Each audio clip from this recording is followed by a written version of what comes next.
කාලයත් මුදලත් ඉතිරි කරගන්න. ඔබත් ළඟම ඇති ATM එකට යන්න. ලංකාපේ වෙතින් පුංචි අදහසක්. හරින් ෆර්නෑන්ඩෝ මැතිතුමා මේ ආණ්ඩුවට එකතු වුණේ මං වාගේ අමාරු කාලෙක. එතුමත් මමත් අපි ඔක්කොම මෙතෙන්ට එකතු වුණේ රට බේරගන්න. වෙන හේතුවක් නිසා නෙමෙයි. ඉඩම් ඇමතිකම දුන්නේ තමන්ගේ ඉඩමට අයිතිය ලබා දෙන්න. සින්නක්කර ඔප්පුවක් ලබා දෙන්න. ඒකේ පළවෙනි පියවර තමයි හිමිබිම.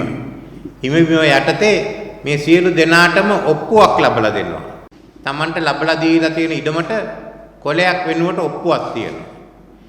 දැන් දෙවනි පියවර තමයි අපි කතා කරන්නේ. මේ තියෙන ඔප්පුව සින්නක්කර ඔප්පුවක් බවට පත් කරන්න.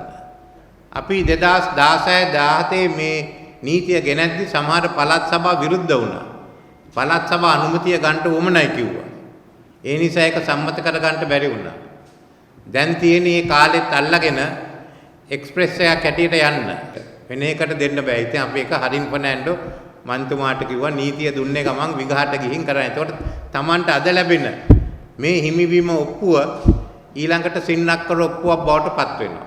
DSN එක මැතිතුමාගේ කාලේ දුන්න ඉඩම් වලින් දුන්නා මඩෙන් 5ක් ගොඩින් 3ක් දුන්නා. ඒ කාලේ ඉඳන් අද වෙනකන් ලැබලා තියෙන ඉඩම් ඊළඟට අපි විශේෂයෙන්ම ගම්මුදා වැඩසටහන අනික් වැඩසටහන යටතේ ලබා දීලා තියෙන ගෙවල් මේ හැම එකේම අයිතියට තියෙන බිම භූමිය.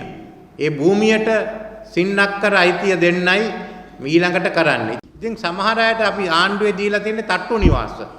ඒ තට්ටු නිවාසත් ඉතා සහනදායි මිලකට ලබා ගන්නට කියලා එතනින්ුත් අපි නීති ගේනවා.